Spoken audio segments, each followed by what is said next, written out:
आज गुरुपौर्णिमेच्या निमित्ताने गुरुपौर्णिमाच नाही पण आज गुरुवार देखील आहे आणि म्हणून असा योग फार कमी कालावधीमध्ये पाहायला मिळतो आणि म्हणून आज साईबाबांचा आशीर्वाद आणि त्यांचा दर्शन आम्हाला घेता आलं.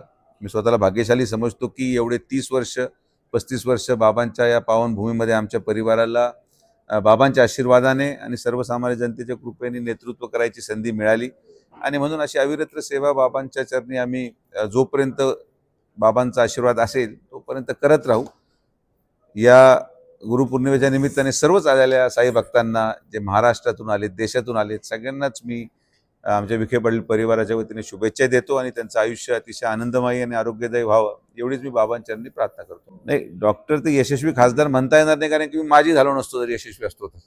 यशस्वी राजकारणी म्हणू शकता, पण गुरु माझे हे कैलासवासी बाळासाहेब विखे पाटीलच राहिले कायम. आणि आजचे जे ज्याला म्हणतो नवयुगाचे गुरु हे आमचे माननीय मुख्यमंत्री देवेंद्र फडणवीस साहेब आहेत, की ज्यांच्या नेतृत्वाखाली आम्ही काम करतोय आणि आम्ही यापुढे देखील त्यांच्याकडूनच बऱ्याचशा गोष्टी शिकायला आम्हाला मिळत राहतील आणि महाराष्ट्राच्या विकासासाठी आम्ही काम करतो. नाही, हे जे काही ग्रोमरचा फ्रॉड आहे हे मी तुम्हाला मुद्दामून सांगतो की उघडीस आणण्यामध्ये मीच कारणीभूत झालो. माझ्या जेव्हा कानावर आलं तेव्हा आम्ही आमच्या सहकाऱ्यांच्या मदतीने व्हॉट्सअपवर पहिलं फिरवायला सुरू केलं की हे बंद केलं पाहिजे आणि लोक सावध केले. त्यामुळे ही रक्कम साधारण 350 कोटीपर्यंत आली. जवळपास 1100 इन्व्हेस्टर्स आहेत, त्यामध्ये माझ्या मते 70% संस्थांचे कर्मचारी आहेत आणि 30% शिर्डीचे ग्रामस्थ आहेत अशी माझी माहिती आहे. ती यादी आम्ही जेव्हा ते आता आरोपी पकडण्यात आलेला आहे, जो मुख्य आरोपी जो नंदुरबारला पकडलेला आहे, त्याच्यातून ती यादी मिळेल. यामध्ये संस्थांचे 7 लोक, त्याच्यापैकी 4 मुख्य कर्मचारी जे परमनंट आहेत ते देखील मुख्य आरोपी म्हणून समोर येत आहेत, ज्यांनी एक एजंट म्हणून या सगळ्या प्रक्रियेमध्ये काम केलं आहे. तो कोणत्या पक्षाचा आहे, तो कोण आहे, हा आमचा विषय नाही. ज्या ज्या लोकांनी लोकांच्या जनसामान्यांच्या भावनेशी खेळून या पैशाला गुंतवणूक करण्यासाठी पुढाकार घेतला असेल त्या सगळ्यांवर कारवाई केली जाईल. मला वाटतं पोलीस चौकशी करते, काही आरोपी निश्चित झालेत. लवकरच पोलीस विभागाकडून साईबाबा संस्थांना देखील आरोपींची नावं पाठवले जातील आणि ते आरोपी म्हणून संस्थांनी त्यांच्यावर पुढे काय कारवाई करावी ह्या संस्थांचा निर्णय राहील.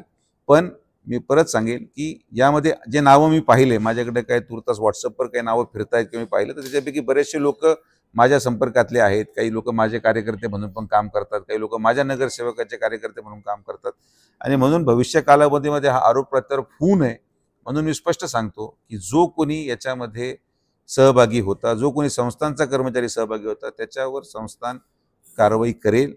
आम्ही प्रशासनाच्या वतीने संस्थांना ते सगळे नावं पाठवणार आहोत, त्यांचा रोल काय आहे ते पाठवणार आहोत आणि मग पुढचा निर्णय संस्थान घेईल. पण आता जे पैसे बुडालेले आहेत, मला आश्चर्य या गोष्टीचं वाटतं की शिर्डी मधून जवळपास 350 कोटीची जवळपास गुंतवणूक केली जाऊ शकते, हेच मला फार आश्चर्यचकित आकडा झाला. आणि म्हणून मग आता ते नावं पण समोर येतील, जे 1100 नावं आहेत, की खरंच कोण गरीब होतं त्याच्यामध्ये. त्यांना आपल्याला आता हे जे आरोपी पकडले गेले त्यांची संपत्ती जप्त करण्यात एक मोठी प्रक्रिया आहे, आर्थिक गुन्हे शाखेकडे ते केस जाणार आहे. आणि हे दुर्दैव आहे आजच्या विद्यमान परिस्थितीमध्ये. निमगावमध्ये पतसंस्था, त्या ठिकाणी आता ते आरोपी अटक केले गेलेत.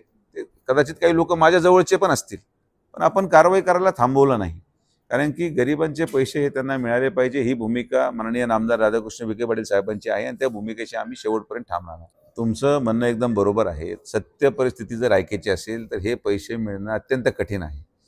हे एक राजकीय भाषण किंवा राजकीय आश्वासन झालं, पण बाबांच्या, तुम्ही नेमकी प्रेस घेतलेली बाबांच्या मंदिरामध्ये, त्यामुळे इथं मला खोटं बोलता येणार नाही. पण तुम्हाला स्पष्ट सांगतो की हे पैसे मिळणं फार कठीण आहे.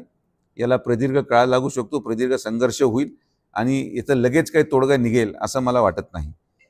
याच्यामध्ये सुदैवाने राजकीय म्हणून, व्यक्ती म्हणून आमचा काही सहभागच नाही किंवा नव्हताही. लोकांनी परस्पर त्यांचे निर्णय घेतले, त्यांचे पैसे त्यांनी गुंतवले, त्यांना कोणी बळजबरी केली नव्हती. आणि म्हणून आपण जेव्हा निर्णय घेतो तेव्हा त्या निर्णयाचे फायदे पण होतात. सुरुवातीला फायदा प्रचंड झाला. शिर्डीमध्येच अनेक लोक ज्यांचे आज पैसे बुडालेत, त्या अनेक लोकांनी सुरुवातीच्या मुनाफ्यामधून गाड्या घेतल्या, बंगले घेतले, त्याचा आनंदही घेतला. पण मग जसं म्हणतो की आपल्याला ते एकदा ती स्कीमच अशी आहे की सुरुवातीला ती इतकी भावते की नंतर आपण 5 रुपयाच्या जागी 10 रुपये गुंतवायला लागतो आणि मग ती अडकवते. आणि तेच शिर्डी बाबतीत पण घडलेलं आहे. दुर्दैवी आहे, पण आता प्रशासनच्या माध्यमातून जी कारवाई होईल ती होईल. त्याच्या व्यतिरिक्त आम्ही आमच्या संवेदना आहेत सगळ्या गुंतवणूकदारांबरोबर, आम्ही त्यांच्याबरोबर आहोत या कठीण काळामध्ये, आणि जेवढं प्रशासकीय बळ आम्हाला लावता येईल आणि पालकमंत्री म्हणून साहेबांना लावता येईल, माननीय मुख्यमंत्री महोदयांच्या माध्यमातून आम्ही लावतो. नाही, आता कसं आहे बरं का, की मुलांना साक्षरता देऊन गरज नाही, आई वडिलांनी गुंतवलेत पैसे. मुलांना दिले असते तर कमीत कमी आईस्क्रीम खाल्ला असतं पोरांनी. आई वडिलांनी परस्पर पैसे इकडे तिकडे गुंतवून टाकले तर मुलांना तो देऊन काय उपयोग. मुलांना शिकवत बसाल आणि आई वडील पैसे गुंतवत बसतील तर ते शिकवण्याचा उपयोग होणार नाही असं माझं मत आहे. पण हा विषय एक गोष्ट मी आवर्जून सांगतो, आणि ते बाबांची शिकवण पण आहे, आणि आपण सगळे की जो मार्ग सोपा रस्ता आहे पैसा कमवण्याचा तो मार्ग चुकीचाच असतो, हे सगळ्यांना माहिती. हे जग जाहीर अनेक वर्षापासूनचं म्हण आहे, हे काय आज झालेली तयार नाहीये. त्यामुळं जर मला आज अचानक जो पैसा कधी येत नव्हता, म्हणजे मी बाबांच्या सेवेत कर्मचारी म्हणून काम करतोय, मला महिन्याला 25-30 हजार रुपये येतात, त्याचं माझं घर चालतंय, अचानक मला 1-1 लाख रुपये यायला लागला, तर हे गोष्ट समजून घ्यायची की आपण चुकीच्या मार्गावर आहोत, आणि हे सगळ्यांनाच लागू होतं.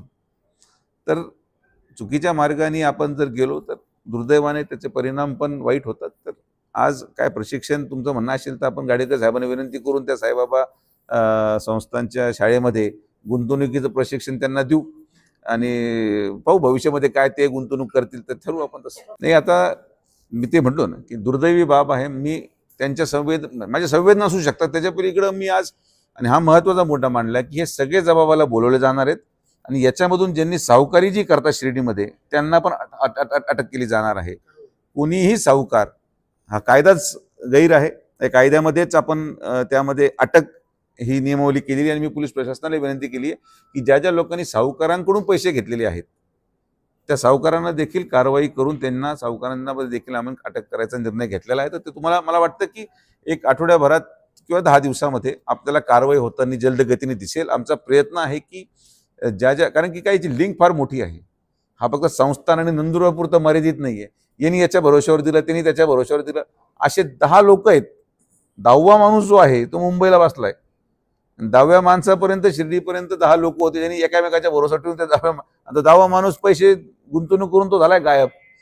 आता ती साखळी ट्रॅक करायला प्रचंड वेळ लागेल. शेवगावमध्ये असाच काही स्कॅम झाला होता मधल्या काळात, ते शेअर मार्केट आणि ते 12% व्याजाने पैसे. हे दुर्दैवाने माझी सगळ्यांना विनंती आणि आव्हान आहे की कृपया करून आपण जे जीवनामध्ये आपल्याला मिळतं बाबांच्या आशीर्वादाने ते घेऊन समाधानी राहावं. फार जास्तीची अपेक्षा केली तर त्याचे परिणाम दुर्दैवाने वाईट होतात, आणि तीच परिस्थिती आज या अनेक लोकांना सामोरे जावं लागतं. नाही, आता मला असं वाटतं की राज्य परिषदेमध्ये माझी पक्षाने निवड केली त्याबद्दल मी पक्षाचे सर्व सन्माननीय नेतेगणांचा मनापासून आभार व्यक्त करेल, आणि मला विश्वास आहे की माननीय फडणवीस साहेबांच्या नेतृत्वाखाली आणि चव्हाण साहेबांच्या नेतृत्वाखाली आता जी नवीन कार्यकारिणी जाहीर होईल त्यामध्ये देखील संघटनेची चांगली जबाबदारी जर मिळाली तर निश्चित पक्षाला जर वाटत असेल की माझा फायदा पक्षाला होणार आहे तर मला संधी मिळेल, आणि मी प्रामाणिकपणे आदरणीय फडणवीस साहेबांच्या नेतृत्वाखाली या येणाऱ्या स्थानिक स्वराज्य संस्थेच्या निवडणुकींमध्ये महायुतीला आणि त्यातल्या त्यात भारतीय जनता पार्टीला जास्तीत जास्त यश कसं मिळेल, नुसतं अहिल्यानगर पुरतं नव्हे पण इतर काही जिल्ह्यांची जबाबदारी जर मिळाली तर ते पण आपण चांगल्या पद्धतीने करून दाखवू.